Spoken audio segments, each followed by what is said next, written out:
Welcome back. 8 days, that is the number. In exactly 8 days, the United States Senate Banking Committee returns from Easter recess. And when those senators sit down on April 13th, they will begin the process that decides whether XRP gets permanent legal protection or whether the window slams shut for the rest of the year. This is not a rumor. This is not speculation. The committee markup for the Clarity Act, the biggest crypto legislation in American history, is scheduled for the second half of April, and one of the bill's own co-sponsors, Senator Moreno, has already warned the markets. If this does not advance before May, digital asset legislation will not be considered again until after the midterm elections. That means XRP's entire 2026 could come down to the next 3 weeks. So let's break it all down.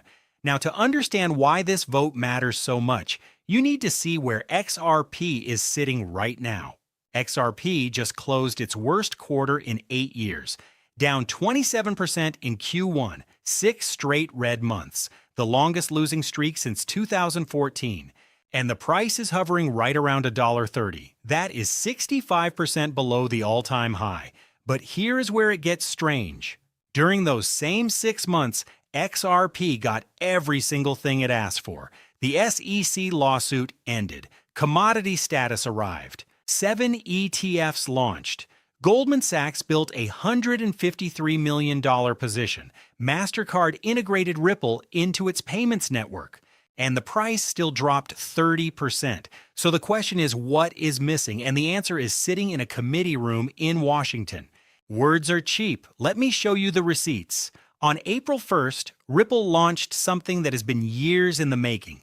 Ripple Treasury, the enterprise platform that processed $13 trillion in payments last year, now supports XRP and RLUSD directly. For the first time ever, a chief financial officer at a Fortune 500 company can hold XRP right next to their cash, in the same dashboard, through the same system they already use for bank accounts. Think about that number for a second. $13 trillion. That is more than the entire GDP of China. Every single dollar of that moved through Ripple's infrastructure last year. And until April 1st, 0% of it touched crypto. The update also came with a survey. Ripple asked over 1,000 global finance leaders one simple question: do you need a digital asset solution to stay competitive? 72% said yes, nearly 3 out of 4. Now they have a starting point. On the same day, the OCC, the agency that charters national banks in America, officially activated the rule that gives Ripple a national trust bank framework. This means Ripple now operates under federal banking oversight. Banks considering Ripple no longer have to worry about compliance risk. The last excuse to stay away just disappeared. Pay attention to these next 3 data points. They explain the setup. 7 spot XRP ETFs are now trading in the United States. Combined assets have crossed $1 billion. To put that in perspective, that is a milestone only Bitcoin and Ethereum reached before XRP. Goldman Sachs alone holds $153.8 million across 4 different XRP funds. That is not a hedge. That is a statement. And Ripple's 72% survey number is not just talk. Institutions are actually allocating. But here is where the picture cracks. In March, those same ETFs recorded their first ever monthly net outflows. Between $31 and $57 million left the funds. This week alone, another $3.56 million walked out the door. That is the first weekly outflow in April. On some days in late March, all 7 ETF products posted 0 inflows. 0, not a slow day, a dead day. Before you screenshot those numbers and share them, you need to see what comes next. And here is what makes this complicated, because if it were simple, the price would already be higher.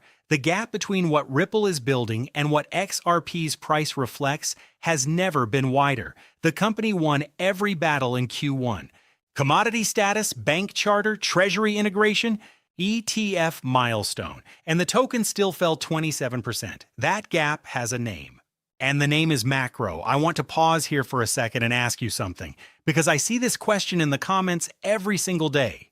Are you buying this dip, or are you waiting for the Clarity Act before making any moves? Drop your answer in the comments below. I read every single one. And I want to know where this community stands right now because what you do in the next 3 weeks could define your position for the rest of the year. So to recap, XRP has the strongest fundamental setup of any altcoin in 2026, but every catalyst has been swallowed by forces outside of crypto. Now let's talk about the force that's actually controlling all of this. Now I'm about to show you why every single one of those catalysts got swallowed by a red candle. If you are wondering why XRP is not at $2 already with all of this, here is your answer. One word, oil. On the last day of February, the Strait of Hormuz, the passage that carries 20% of the world's crude, was effectively shut down. Since then, Brent crude has stayed above $100 a barrel. This week, it pushed past $106. Gas prices in America hit $4 a gallon on March 31st. That means the average family is now spending an extra $40 to $60 a month just to fill up their car, and it is about to get worse. The head of the International Energy Agency called this the largest supply disruption in the history of the global oil market. Let that sink in, the largest ever. And here is the chain reaction. Oil goes up, inflation gets worse. The Federal Reserve, the people who control interest rates in America, raised their 2026 inflation forecast from 2.4% to 2.7%. Rate cuts, the thing that every risk asset needs to rally, are now completely priced out for the rest of the year. The 10-year Treasury yield climbed to 4.37%. And when you can earn 4.5% risk-free in government bonds, institutional money has no reason to move into crypto. Why take a risk on a volatile asset when the safest investment on the planet is paying you more than most savings accounts ever have? President Trump gave a national address this week. Markets were hoping for de-escalation. Instead, he said the U.S. would hit Iran extremely hard over the next 2 to 3 weeks. Bitcoin dropped below 67,000. XRP fell to $1.30. Oil jumped another 5%. BlackRock CEO Larry Fink warned that oil at $150 would cause a global recession. And that is not some crypto analyst on Twitter. That is the man who manages $10 trillion. Here is the contrast. SEC lawsuit, done. Commodity classification, done. 7 ETFs, done. Goldman's $153 million bet, placed. Ripple's $13 trillion platform now integrated with XRP. National Bank charter activated. MasterCard partnership signed. All of this is real, and yet XRP is trading at $1.30. Fundamentals set the destination. Macro sets the timing. Now let me show you what is happening underneath the surface, because the supply side is telling a very different story. Exchange reserves for XRP have dropped 57% since October 2025. That is more than 2 billion tokens pulled off exchanges. To give you a sense of scale, 2 billion XRP at today's price is roughly $2.6 billion worth of tokens that are no longer sitting on exchange order books. In theory, that kind of supply tightening should create upward price pressure. Less supply on exchanges means fewer tokens available to sell, but the price has fallen 35% over that same period. So what is going on? The counter-argument isn't speculation, it's in the data. The outflows are not all accumulation. Some of those tokens are moving off exchanges because holders are underwater and giving up. Exchange inflows have spiked during every major price decline this year, in late January, early February, and again this week. That is a classic signal. Holders move tokens onto exchanges when they are ready to sell. It creates an overhang, a ceiling of sell pressure that caps every rally before it starts. Binance's 30-day liquidity index hit record lows. Turnover dropped to 4.46 billion.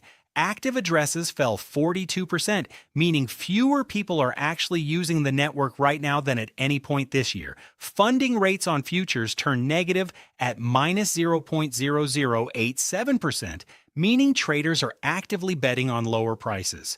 Open interest rose, but spot volume stayed flat, which tells you leveraged money, not real buyers, is driving the market right now. Now, this is the part most channels won't tell you because it complicates the narrative. Ripple's RLUSD stablecoin hit a $1.3 billion market cap. That sounds great, But banks are settling through RLUSD and fiat rails, not through XRP. The company's infrastructure is growing. The token's utility is not growing with it. That is the uncomfortable reality sitting underneath all of the bullish headlines. And if you are going to make smart decisions with your money, you need to know it. Think of these next 3 price levels as gates in a locked corridor, each one guarded by a different crowd of sellers. The first gate is $1.33, the R1 resistance level. XRP tried to break above it on April 1st and failed. The second is $1.35, the level that turned from support into resistance on March 27th. The third is $1.45 to $1.50, the top of the range that is held since mid-March. Below, $1.30 is the psychological floor. If it breaks, the next support is $1.27. Below that, $1.12. The conditions for a breakout require 3 things. First, the Clarity Act advancing through committee. Second, oil prices dropping below $90, which reopens the door for rate cut expectations. Third, ETF flows flipping back to net positive on a sustained weekly basis. If you're still with me at this point, good, because this last part is the reason to watch. I've given you the problem. Now let me give you the solution. Signal 1, the Senate Banking Committee returns April 13th. The markup period is targeted for the second half of April. If the bill advances, Standard Chartered's target moves from $2.80 to $8. If it stalls, Galaxy Digital's Alex Thorne says the bill is dead for 2026. Polymarket gives it a 63% chance of becoming law this year. Signal 2, ETF flows. Watch for 3 consecutive days of net positive inflows. That would be the first sign that institutional money is coming back. The last 2 weeks before this one posted modest positives, 636,000 and 2.66 million respectively. This week broke the trend with 3.56 million in outflows. The reversal needs to happen before the clarity vote to signal real demand. Signal 3, oil prices and the Strait of Hormuz. If the strait reopens to commercial traffic, oil drops, inflation expectations cool, rate cut pricing returns. That is the macro unlock for every risk asset, not just XRP. Trump said 2 to 3 weeks. Markets are watching every signal. Signal 4, the $1.30 support. If XRP closes a full week below 130, the next magnet is the 105 to 109 range according to analyst Casey Trades. CoinGlass shows heavy liquidity clusters between 90 cents and $1.10. A bounce from 130 with rising volume is bullish. A breakdown is not. Bull case, the Clarity Act advances in late April, oil prices retreat, ETF inflows return, and XRP runs back toward $1.65. That is its historical April average gain applied to current price. Standard Chartered's moderate scenario projects 280 with full legislation. Bear case, the bill stalls, Iran escalation continues, oil stays above 100, and XRP drifts to $1.15. Motley Fool's Alex Karshidi projects below $1.15 if the Hormuz crisis deepens and energy costs spike further. You don't need to guess, you just need to watch these signals. So let me bring this all together. XRP has the strongest fundamental resume of any cryptocurrency in 2026, but 6 months of war, oil shocks, and a frozen Federal Reserve have buried every catalyst under macro rubble. The next 8 days will determine whether Congress clears the path or lets the window close until 2027. April has historically been XRP's best month, averaging 24.8% gains. But history does not repeat on autopilot. This time, it needs the Senate. I'll be covering every development, the Clarity Act markup, the ETF flows, the oil situation every single day on this channel. Tomorrow, the Senate returns from recess in 8 days, and we will have the full legislative timeline and what to expect from week 1. If you do not want to miss that breakdown, hit the subscribe button right now and turn on the bell so you get notified the moment it drops. This is the kind of month where one day can change everything. The difference between prepared and unprepared has never been this clear. This content is for informational and educational purposes only. It is not financial advice. Always do your own research before making any investment decisions. Until next time, stay sharp, stay informed.